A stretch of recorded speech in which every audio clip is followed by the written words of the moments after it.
Hello, Supernatural fans. Emotions were running wild tonight, especially for me. I don't know about you, but we're going to talk all about it, including Nick and Lucifer, what Dean's intentions are for the rest of this life here, mankind, him, Sam, all of this and more coming at you right now. You're tuned in to AfterBuzz TV, the ESPN of TV talk. Now, let the buzz. Do you? I do. Does Dean? I don't know. Sam does. Sam does. I'm worried about our boys, Cherry. Oh, I'm so worried. I'm so worried, you guys. We believe in life after love. We hope that Dean does, and it seems like there's a glimmer of hope. You guys, welcome to our Supernatural After Show. My name is Lyndsey Wegner. We are discussing Supernatural Season 14, Episode 12, Prophet and Lost tonight, and I am joined by my ever-fabulous co-host, Miss Cherry Davis. Hey, everybody. Love you for watching. We are here, so excited to talk to you guys tonight. Unfortunately, we're missing Miss Jackie Ray, but she'll be back next week. We'll keep an eye on the chat and discuss this week's episode and maybe talk about the fact that, is there a renewal for season 15? Yeah! We got that. We're going to talk about Donatello and perhaps a new prophet. Oh, can Nick truly rid himself of Lucifer? Does he want to? Does he want to? All that and more. But first, Cherry, what'd you think of this week's episode? It was so dark. I totally jumped, and I was like, "What's going on? This is making me very uncomfortable. I was very worried about my brothers." This was like the hardest episode I think I've seen.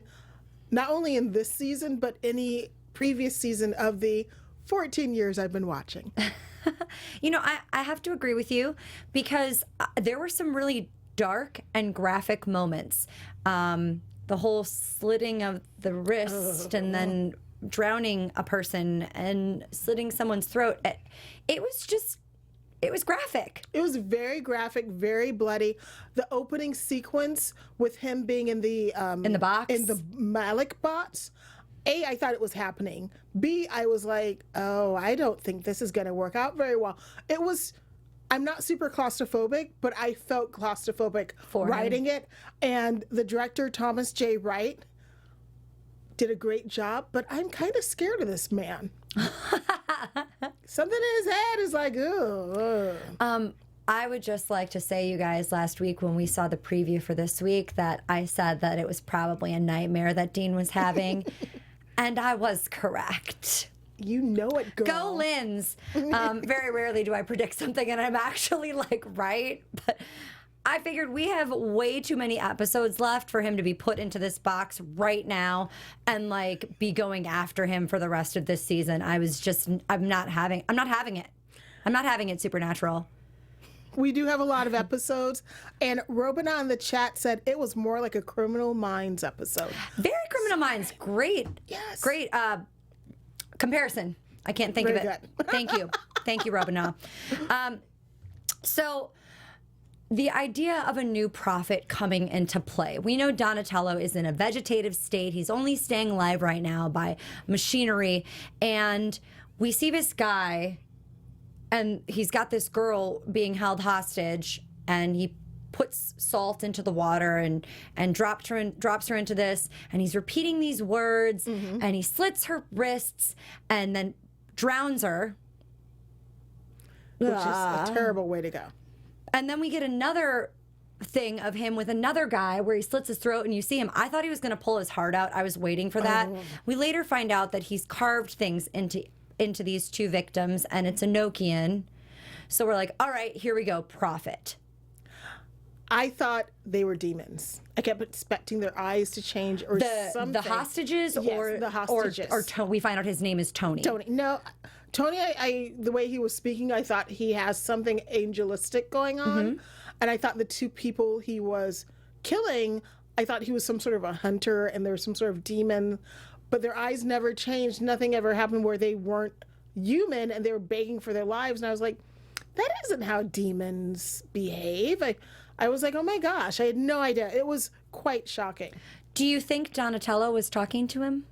I think Donatello was talking to him and he was channeling it, and his mind wasn't able to really understand and comprehend what was going on because Donatello's mind wasn't comprehending what was going on. So it's sort of like looking in a window where it's dirty and you can kind of see the shadows, but you don't really know what's going on inside. You got it. I think you hit the nail on the head. She got that one. We're going to come back to that and discussing more about that when we talk about Dean and Cass and Sam and them going to meet up with see Donatello. But let's talk about Nick and Lucifer. That relationship is hellish. First off, I thought we were going to get a mini break from Nick after last week, him getting shot. I thought we'd get this episode to kind of focus on Sam and Dean. So I'm surprised they actually brought this in, this little kind of like niblet. A niblet. I don't know where that came from, but it's a niblet, you guys. He's in the hospital healing. He's going to be going to jail. He breaks free, obviously. Like, this is... God, he's being Nick. Why would the cop let him go? Yeah. I mean, really? I don't understand. I was like, I'm confused. You've been egging him on and torturing him since he came in, so he doesn't like you. You know he's a serial killer, so let's just assume he's not a nice guy. Yeah, you're not going to have someone watching him at all times, somebody standing outside the room, somebody inside the room. I mean, like you said, this is a serial killer. You've just killed people in multiple different towns. 4 different jurisdictions are coming after you. And you're going to let this guy go? Anyway. Cheap budget cuts. Budget cuts. So he goes back to the old house and has visions. And I know right away his wife shows up and he calls her Lucifer. And we find out that she's kind of being held hostage in this house because of unfinished business, which any big ghost movie or monster movie always talks about, somebody haunting somebody because of unfinished business. This has been in Supernatural from day one. So we think it's, perhaps, is it coming to terms with what happened and him avenging hers and Teddy's deaths? Did you think that was going to be it? No, because... after a while, it didn't feel like it was avenging their death so much as it was avenging the ruination of his life, because that was revenge. That was knowing somebody was possessed, so didn't have the ability or the choice to do anything. Still kills and tortures people when they may not know anything. So that was not motivated by goodness and decency. And when his wife was like, you just have to let him go so I can go on to heaven. Reject him. He was like, oh, I can't do that. I was rooting for him too. I was too. I was thinking. I was rooting for him to say no. Okay, Lucifer, I can't do this. I can't hurt her any more than I already have. But he's been in him way too long. He's got that in his blood. He is just full-blown selfish, out for the darkness, out to be, and that's what he says. He goes, he says he's sorry, but he's going to go wherever it's darkest, wherever he is. It feels like he doesn't have a soul anymore, and it's been eaten up, and it's just a black hole of soulless demon evilness, and he's accepted it. I think that's what he's accepted it. I think so too. I think he's just been overtaken for so long that he doesn't feel like there is any good left in him, and now he's acting on these emotions. And well, where is there to come back from this now? And now he's going to be on the run because the cops are going to be coming after him because he's a wanted man. Now he broke out of jail. He beat up this cop, or broke out of the hospital, beat up this cop. So he is literally like, I think he's just like evil path, and that's it. And it was like what he told Sam last week. He's not broken. He's okay with the way he is. And I think this is like going to be part of the whole Michael thing. I'm not sure if he's going to be on the side of Michael or if he's going to want to fight Michael, but I think we're heading for a archangel fight between the two of them. Which is why he's coming back. That's why he needs to be around, because who else can defeat Michael? I mean, the boys will find a way, but it makes it much easier if we've got Lucifer even on their side. Look at how often they worked with Crowley, and they worked with people and Rowena to try to like do certain things, and I think they're going to need Nick's help later on. I'm reading LVJ in the chat, and you're saying, yes, his best performance in this season. I'm assuming you're talking about Sam and Dean. I'm not 100% sure, but I'm going to say tonight was some of the best performances this season for sure between all of the cast. In between, Cass is begging Dean, to make a different decision, to not do this. Between Sam and Dean's fight and make up. Between Nick as Lucifer, like really grappling with this tough decision. It was a great, meaty acting episode for sure. A roller coaster of emotions. It was so good, and I liked that it was just a core main characters, so you really got to see their soul, what was going on. And I have to say, when you have actors that have worked together for so long, they're able to almost communicate telepathically, and I think that's why they were all able to play off each other so well. Oh yeah, because Cassio was just on it. For those few scenes he was in, I was like, he was impatient, he was frustrated, he was angry, and I was like, the Cassio that first came in, like, what was it, 5-6 years ago, and the Cassio now, it's just so enriching for those fans who've been around for so long. It's evolved, it's grown. I mean, but I think that as actors, you kind of grow and you get more comfortable and sink into your character and really like dive deep into it. And Misha is just like, you can tell when you meet him and talk to him, he's just so into it for everything, for the fans, for the work, for just as a whole. It's really, it's wonderful to see them grow into their characters and really get at it. It's a great cast. Do you want to talk to us about something that's really, really important? Well, guys, before we move on to our next topic, we just want to say thank you for making us the ESPN of TV talk. For us to continue to grow, we could use your help. If you're on YouTube right now, hit that thumbs up button and subscribe. And if you're on iTunes, please give us a 5-star rating. But no matter where you are, leave us a comment so you can get involved in the conversation. Being a part of AfterBuzz TV has meant so much to all of us, and we truly appreciate you supporting us and doing what we love. Don't forget to tell your friends and keep enjoying our shows. Thanks, Cherry. Thank you, Lyndsey. And thank you guys for watching, for tuning in.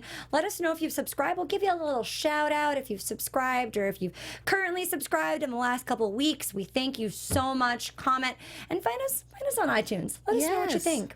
Let us know what you think of us in the show and other shows that are like our show. All right. The main, I think, meat of this episode was Sam and Dean, and Dean's initial nightmare being in the box, what this is really going to be like. Can you really spend the rest of eternity locked in a coffin with Michael? Being kept alive and likely tortured, because Michael will be mad. He'll be really mad and unpleasant. And also, it was just a reminder that when it comes right down to it, it's always really been Sam and Dean against the world, against their dad to a certain degree, who, when you look at it, I've always said this, social services really should have been called on him. He was not a good father. Not a good father. Well, you know, it seems like everybody's really doing their best. I mean, they called even in on Rowena and said she's been through the Book of the Damned, and Cass was like, go through it again and find something. And no one can really find any other way out. And that's why Dean feels like his time is up, because he's like, this is our only option. But there's always another option. And now that there's season 15, there definitely has to be another option. Dun, dun, dun. We'll talk more about that in a little bit. But there always has to be a different way. And Dean is really resigned to the fact that this is it. Billy's shown in the book. This is the last chapter. This is the only option. I totally understand why Billy did that. But the Winchesters will find a way, even if it means aligning themselves with the biggest, baddest demon or the devil, or calling on God to come back. I mean, Chuck's just hanging out with his sister. He can come back and do a little something. But yeah, I mean, he can't give up. It was sort of like what Sam said to him. I want... let's save that for the end. Oh. Let's save that for the end. We'll save it for the end. That's the best part. That was the best part of the episode. So good. I was like, my boys are I know. I just love them so much. Okay, we're going to get there. Promise, guys, we're going to get there. We'll get there. So Dean keeps making these little comments along the way about how one last case for the Winchester boys. Remember when Dad would kick me out because I had done something wrong? And Sam's like, what is this apology tour that you're on? Like, you're going to die, and so you feel like you got to tell me all this stuff?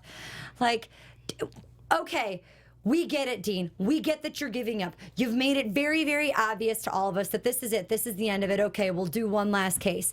I'd be getting sick of it, too. It would be very frustrating because every time he says it, it hurts him anew. Yeah. And he's not letting him mourn. Instead, he's like poking him with like a sharp, not even a knife, like a fork, like, A spoon. I'll cut your heart out with a spoon. Why, cousin? Because it'll hurt more. It's dull, you twit. That's my... And it was so good because, they left Castiel behind. As much as I love Castiel, when it comes right down to it, it's the two of them. Well, and sometimes Cass can flub it up. He does. I mean, as we all know. Not on purpose, but he does flub it up sometimes. He lost Nick and Jack, so. The two boys were able to save the day in this case. They were able to find the guy who had his throat slit, his twin, who I'm assuming we played both characters, which is super fun. So you got to get killed, and then you got to like be the like, I've got news. I've got something that can help you be on the case. And they go to Tony Alvarez, who is Antonio Alvarez, and apparently he's next in line to be a prophet, according to Cass. And he's got Enochian all over his walls. He's got, Bible verses, and then pictures of his victims. So we know there's something coming up next with fire and brimstone. And the boys actually catch him on the verge of lighting this guy on fire. Oh my gosh, so terrifying. I was like, please do not let us see a body on fire. We've already seen a drowning. We've seen the throat being slit. I'm like, I can't take any more of this episode. I was watching the episode literally with my eyes being covered by my fingers, and I would sort of like close them a little bit, then I'd open it up again because we're going to go to bed after this. I do not want to have any supernatural nightmares. And I'm going to have a supernatural nightmare. I hope you guys are happy. Hold on. Sorry. I'm like, you get me, Robina. I wrote you try me, but my phone auto-corrected. You get me, Robina. Thank you for understanding that was a Robin Hood thing earlier. So they save him. And Dean kind of digs into him and says, you've just killed a bunch of innocent people. Like, you're not a prophet.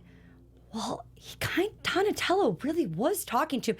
And like you said, it's kind of like you're kind of fogged up and you're not getting the whole thing. Like you're playing a game of telephone and you're only hearing bits and pieces. So you're repeating what you know. But I do believe he was doing what he thought was the right thing. Yes. And he wasn't hearing the voice anymore. And to see him commit suicide then, I was like, do the guys feel bad about this? About pushing him to that point? I don't think they were going to push. I didn't think they were going to push him to that point. I really didn't. I thought that not hearing the voice clarified his mind, and all of a sudden he realized what he was doing, and they didn't expect that reaction. And it seems like Tony was a good, kind person who believes in the Lord and was very Christian. And even if they hadn't pushed him, the minute the voices stopped in his head, it would have been something's going to happen. Yeah, something bad would have happened. I know I wouldn't be able to live with knowing I'd done any of those things. Like, oh my gosh, no. So Cass had said the natural order has been upset, which is why this prophet it's not quite right. And anyone who comes after Donatello wouldn't be quite right. So we get to Donatello. Sam and Dean go to see him. He's being kept alive by this machinery. Cass is there as Dr. Novak, trying to persuade Dean to not go through with this decision to be in this box. And he wants to see if there is a chance to maybe save Donatello, because if he was saying these Enochian phrases, maybe something's still going on in there. And, he's fighting to rebuild. Yes. And he's like, yeah, Dean, this is what you taught me to do. And I was like, oh yes. Okay, let's get through to him, guys. Let's keep persuading him. Let's keep poking that bear.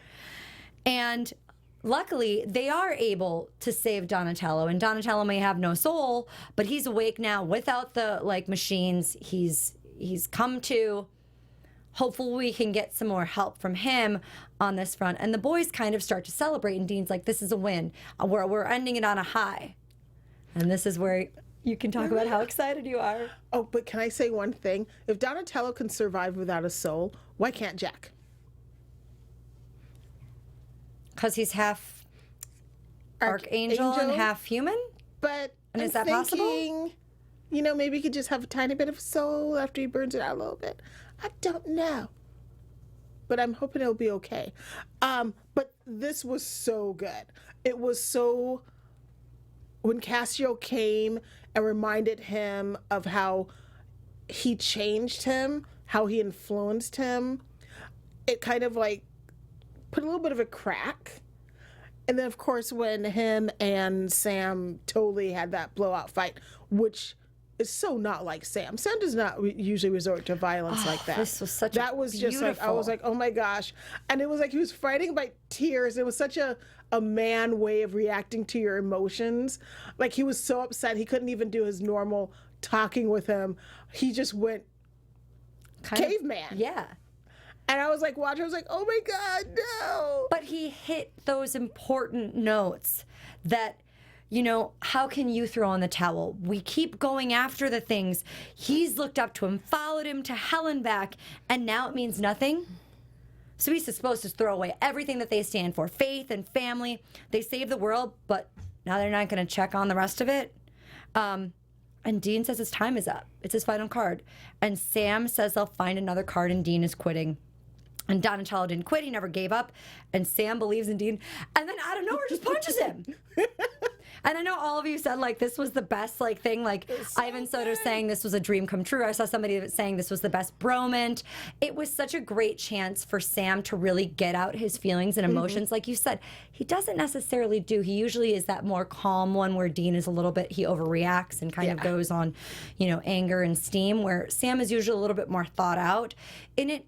And Sam was really able to get out his emotions and punched him and then hugged him. So what do you do? I just flip and love you, man. So sweet. And ever since this has happened, they've had a little bit of a role reversal where Dean is being introspective and Dean is really thinking things through. We may not agree with the way he's thinking about it, but he definitely is thinking with a plan.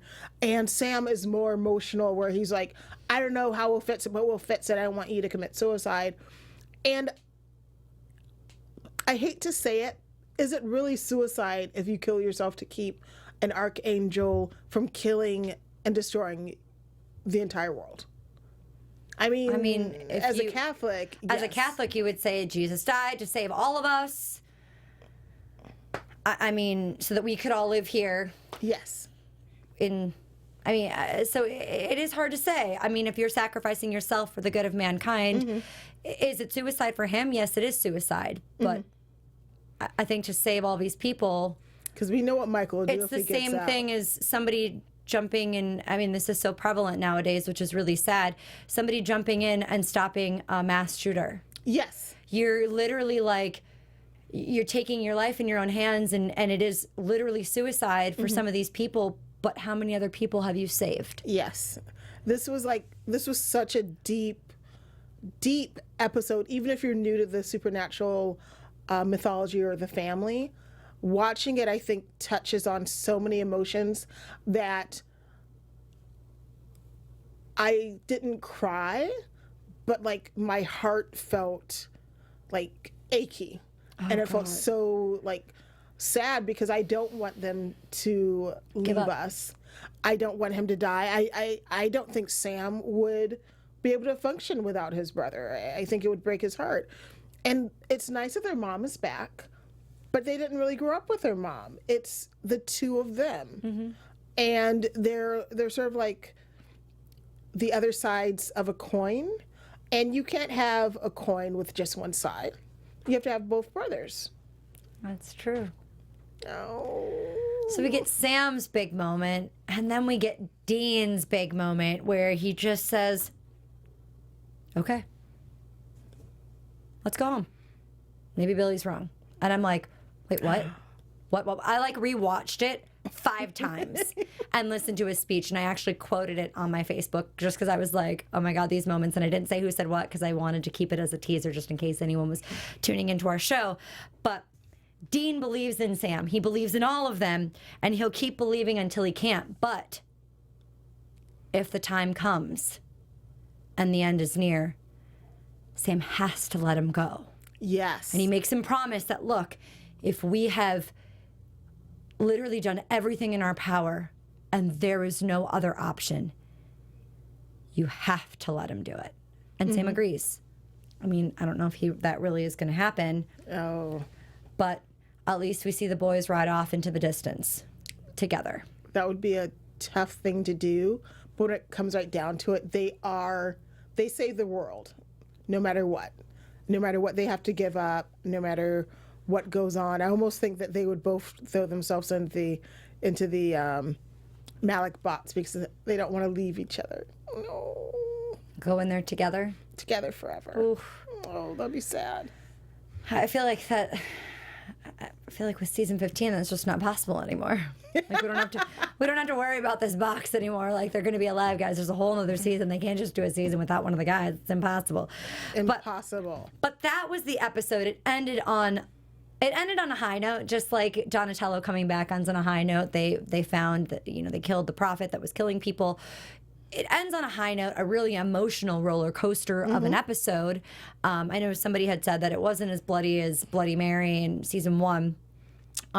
It was just a dark episode and a graphic episode. And I'm not saying that we don't have episodes where the guys are fighting something and there's a huge scene of a fight choreography that's just insane, which is always amazing to see. I just felt like this one was a little bit like, ooh, do I cover my eyes? I want to see what's going on, but I shouldn't watch. It's because it was people. Usually they're killing monsters and demons, or a monster and demon is killing a person. But for a person to kill another person, that was hard to watch. And it was hard to watch Lucifer with his wife and him saying, all right, Lucifer, I'm going to leave you to be Lucifer. stuck in this house forever and miserable. Yeah, without her child. Yeah. Oh, I'd go and haunt him. Oh my God, I'd be a specter. Coming after you, dude. Them. What a great episode. Fabulous episode of Supernatural. But let's get into some news and gossip. AfterBuzz TV News. Cherry, what do you got for us? You always got the news. Well, first of all, our favorite is going to be it's going to be going down to New Orleans because he is going to be king of the parade. It's coming up on March the 3rd, I believe. For Mardi Gras. For Mardi Gras. And it should be a blast. So if any of you are in New Orleans, I recommend you get yourself down there so that you can see our favorite guy at Jensen Ackles. Mr. Jensen Ackles. He is our he's going to be in the 51st Bacchus Parade when it rolls out on March the 3rd, Mardi Gras. So it's good to be king in New Orleans. In New Orleans. And we also have some other big news, which I'm sure some of you have already seen. If you haven't, Supernatural has been renewed for season 15. Yay! Yay! I actually saw the post today from Jim Michaels on Facebook. He's like, hey guys, just want to let y'all know we are back. He's one of the main producers on the show. I've actually watched some episodes with him. I think it was a couple seasons ago when we had The Darkness. And he's awesome and always full of information, so make sure you guys are following him on Twitter. But Supernatural season 15's back, so I'm not worried about this box anymore. I'm not worried about Michael anymore because they're going to figure it out, because season 15, if that happens to be the end, which I feel like we're in season 15, there is no end in sight, at least they can tie it up with a real pretty bow. Yes. And it will be fabulous. When they announced that season 15 was coming up, I literally started thinking, what will they do in season 15? Season 14 has been so good. We're halfway through, and there hasn't been a bad episode. I've been on the edge of my seat. It just feels like they've been rejuvenated and refreshed. So season 15 is going to be off the hook. So excited. So excited, and I just can't fight it. Well, let's talk about some predictions then for next week. And now, your AfterBuzz TV Predictions. Ivan asked me in the chat, he said, Lyndsey, what do you think about the monsters this season being humans? And I'm going to say that the people that are following Michael, that are going to be doing his dirty work for him, I feel like they're under a spell kind of a situation. You know, in Sleeping Beauty, when the fairies put everyone to sleep, I feel like Michael has put everybody under a spell to follow him. But when they put Michael in the cage or put him in the box or get him somewhere away, the spell breaks and the humans that were monsters go back kind of like, all right, I'm going to go back to my normal life now. Or, no, I like missed like a huge chunk of time, but I'm back to normal. That's my take on it. What's your thought on it, Cherry? Well, I think there'll still be monsters. They just do won't think be there'll be controlled. monsters? Yeah, because people got bit and scratched or whatever. I think there'll still be monsters, but they won't be following Michael, because we've seen in past seasons, just because you're a vampire or werewolf doesn't mean you're evil, doesn't mean you kill people. Some of them live, they try and live like a normal life. But it definitely gives Dean something to clean up after Michael's gone. In season 15. Love cleaning stuff up. What are your predictions for next week? We see that kind of there's like a double life kind of thing going on, and them transitioning in two different people, and Dean's on a wanted list. What's going to happen next week, Cherry? A, it looks like it's going to be one of their crazy, funny episodes. B, I thought it was hilarious when Dean says, I'm cool, but you look like you're a douche. And I'm like, what? Sam's going to be internet famous for that, I bet, for his beautiful flowing hair. I see Vista Trista has said there's been very little Jack this season. I feel like the show doesn't know what to do with him. I feel like because he hasn't been at full power and he's been kind of sick and getting back and no soul. I think you're right. Maybe they are trying to kind of figure out what to do with him and where they want to go with him. Do they want to bring him into season 15? Do they kind of want to cut him out? Is he going to be the thing that ends Michael, perhaps? And that's how they do it. I mean, and the writers are figuring that out. When you write a whole, season of episodes, we're talking 23 episodes. We just hit episode 12 today. So technically, we're at the halfway point today. There are still 11 more episodes left. There's still a lot of story to tell. Look at how much they've told from the beginning to like the middle point to now. There's been so much happening. So a lot of the times, sure, they may have an end in sight, but they can kind of write and go on as the show goes, and they see where things are going and what the fans kind of like, which is why it's so great to have such a 23 episodes in a season, because it gives the writers an opportunity to really go with something that's going to really fire everyone up.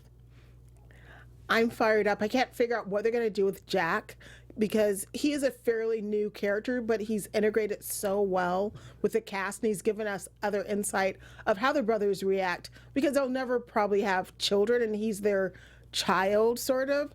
I'm hoping they will continue with him, because, that crazy necromancer chick, I kind of want to see her again. I kind of liked her. I mean, she was crazy. But I was like, you know what? I wouldn't mind having a boyfriend that I could tell him to do whatever I wanted him to do. And I could the drawback was he was dead. Well, let's not forget that Kaya is going to be real pissed when she doesn't get her staff back. Oh, she's going to be flipping mad. She already said there's going to be consequences. There's always consequences for everything. This is Supernatural. It wouldn't be the show without them having consequences. So, I mean, they're going to have to answer to her too. So much more coming. So much. We've got lots more left. Some butt whooping, because she already doesn't like Dean as it is. She don't like Dean. Unless they're going to fall in love. Well, Cherry, where can everyone find you till we speak again next week? You can find me, Cherry_LA, on Twitter and on Instagram. Thanks, Cherry. And you guys can find me on all things social media at Lyndsey Wegner. That's LYNDSEY WEGNER. And if you guys haven't yet checked out the web series I'm in called Children's Playhouse, please check it out. It is linked on my Instagram. And we're 3 episodes in. The 4th and final episode is going to come out next week. Check it out from the beginning. Let me know what you think. Tweet me your thoughts. And we will see you guys next week. Happy Lunar New Year, everybody. Yes. And Supernatural Thursday. Woo! Our founder, Keven Undergaro, and me, Maria Menounos, would like to thank you for tuning in to AfterBuzz TV. Remember, we're not just the first, we're the biggest in the world, and we're the only destination for all your favorite TV shows. Whatever you crave, we've got it. So go to AfterBuzzTV.com and check out our lineup. Buzz you later. The views expressed herein are those of the hosts only and do not necessarily reflect the views of AfterBuzz TV or its owners or principals.